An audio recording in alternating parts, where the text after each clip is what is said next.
History has a funny habit of forgetting the people who prevented disasters, while remembering every rumor about the people who supposedly caused them. Soldiers. A young lieutenant. Then another. And another. Thousands of faces. Some died in wars, and some survived them. Some came home and entered a different battlefield entirely. Intelligence, cryptography, counter-espionage, the invisible war. Among them was Lieutenant Colonel Roth, a soldier first, an intelligence officer second, and a public servant always. He first fought enemies you could see, before spending decades fighting enemies you couldn't. While most Americans slept peacefully, intelligence officers spent careers staring at fragments, at radio transmissions, a coded message, a suspicious bank transfer, a foreign operative, a diplomatic cable, a missile site hidden beneath a forest. Scientists selling secrets, a spy recruiting inside a government agency. Tiny clues, tiny pieces, and tiny decisions. And sometimes those tiny decisions determined whether millions lived or died. Then came the Cold War, the era everyone thinks they understand because they watched 3 documentaries and a YouTube video made by a guy recording from his garage. The Soviet Union had nuclear weapons. The United States had nuclear weapons. Everybody had enough nuclear weapons to turn civilization into an archaeological mystery. And somehow, humanity survived. Not because world leaders were always wise, and definitely not because dictators were always reasonable. It was not because every military commander was calm, but because intelligence existed. Someone had to know what the other side was doing. Someone had to monitor missile deployments. Someone had to intercept communications. Someone had to identify spies. Someone had to verify facts before politicians made decisions. And someone had to separate truth from propaganda. That someone was often the intelligence community. Famous conspiracy theories. JFK, Marilyn Monroe, Area 51, mind control, secret cabals, baby-eating devil worshippers. Apparently, and according to the internet, every intelligence officer spends weekdays overthrowing governments and weekends conducting satanic rituals in underground tunnels beneath pizza restaurants. Remarkably, none of this has ever survived contact with evidence. Of course, intelligence agencies are not perfect, and no serious historian has ever claimed otherwise. Mistakes happened. Failed operations happened. Bad decisions happened. Some programs later became controversial. Some deserved criticism, and some were investigated. Some operations were terminated, and some led to reforms. And that is exactly how democratic oversight works. But critics often commit a strange mathematical error. They take a handful of controversies spanning decades and pretend they define an entire organization, employing tens of thousands of people across generations. That would be like judging every doctor by the worst doctor who ever existed. Or every police officer by the worst corrupt cop. Or every journalist by a tabloid reporter. Or every teacher by one bad educator. The logic collapses immediately. Yet, somehow, it survives wherever intelligence agencies are discussed. Let's shift into oversight. Committee hearings, budget reviews, security briefings, closed-door sessions, the least glamorous work imaginable. There's no explosions, no car chases, no dramatic music, just paperwork, Endless paperwork. Conspiracy theorists imagine secret rulers controlling the world. Actual oversight officials spend 6 hours discussing budget line items and whether a procurement report was filed correctly. Among those officials were experienced intelligence veterans, people like Lieutenant Colonel Roth, men and women trusted to examine programs, to review findings, to question assumptions, to evaluate spending, and to provide accountability. They advised leadership. They reviewed investigations and analyzed reports. They protected classified information while ensuring agencies remained accountable to elected governments. Not exciting, not cinematic, but absolutely critical. Because intelligence agencies without oversight do become dangerous. And oversight without intelligence becomes blind. And obviously, a functioning republic requires both. Freedom is protected not only by soldiers on the front line, but by analysts behind desks. Irony is almost impossible to ignore. Many of the same citizens who accuse intelligence officers of secretly controlling everything are free to make those accusations because generations of military personnel, intelligence officers, cryptographers, linguists, analysts, and counterintelligence specialists helped preserve the nation that protects free speech. The freedom to criticize government, the freedom to distrust government, the freedom to investigate government, the freedom to create conspiracy theories about government. It is all protected by the very constitutional systems that those public servants work to defend. Code breakers, maps, radio intercepts, translation centers, analysts reviewing reports. Most intelligence victories will never become famous, and many will remain classified. Others only become public decades later. The greatest successes are often the ones nobody notices. Wars prevented, attacks disrupted, spies caught, missiles monitored, hostages recovered, nuclear misunderstandings resolved, diplomatic crises diffused, entire catastrophes avoided. History rarely builds monuments for disasters that never happened. But yet preventing disasters may be the most important accomplishment of all. Were intelligence agencies perfect? No. Were mistakes made? Absolutely.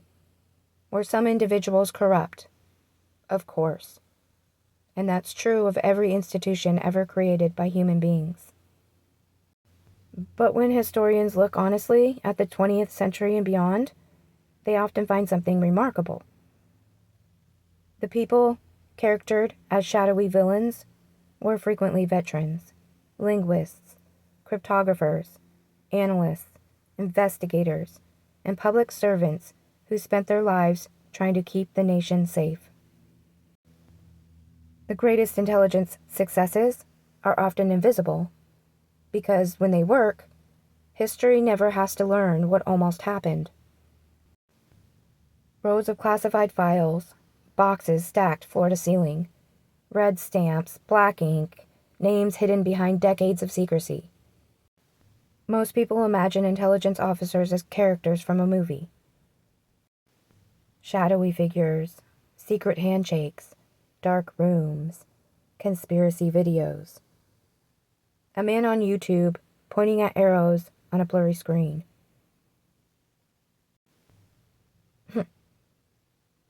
But reality is far less exciting. Which is exactly why most people ignore it. Because the truth is rarely as entertaining as a conspiracy. A conspiracy gives people villains. The truth usually gives them paperwork. Lots and lots of paperwork. Lieutenant Colonel Roth spent years as a soldier. Actual military service. Actual wars. Actual sacrifices. You know, the kind of service people claim to admire every Memorial Day and Veterans Day. The kind involving deployments, danger, uncertainty, and loss. Then, after surviving on battlefield, he entered another. Intelligence. Counterintelligence. Oversight. Again, the invisible war. The war where mistakes could cost nations instead of platoons. The war where information became ammunition. The war where the enemy often never knew they had been defeated. Lieutenant Colonel Roth was described as moving from operations and intelligence work into positions involving review, oversight, investigation, and national security accountability. The kind of work the public rarely sees and the kind of work that rarely receives medals. The kind of work that often remains classified long after the people involved are gone. By accounts, his career touched events that helped define the 20th century. The Venona effort. Counterintelligence investigations surrounding espionage connected to the Manhattan Project.